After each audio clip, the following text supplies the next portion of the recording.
cogliere l'arco unitario della produzione artistica di uno dei massimi protagonisti del XX secolo, qual è stato Vasilij Kandinsky, attraverso 80 opere eccezionali, di datazione compresa tra il 1900 circa e il 1940, che coprono i diversi momenti della sua carriera. È questo l'obiettivo ambizioso della mostra curata da Paolo Bolpagni e Eugenia Petrova.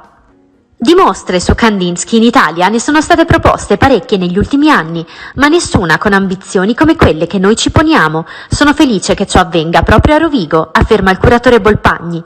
Ci saranno capolavori che tutti ricordiamo dai libri di scuola, ma anche molte scoperte di opere poco conosciute nel bel paese. A giustificare questa presa di posizione sono, da un lato, l'impianto scientifico dell'esposizione, dall'altro il numero e soprattutto la qualità delle opere riunite nelle 12 sezioni, a precederle un'ulteriore sala introduttiva riservata all'arte popolare russa. L'opera in mostra a Palazzo Roverella dal 26 febbraio al 26 giugno, promossa dalla Fondazione Cassa di Risparmio Padova e Rovigo.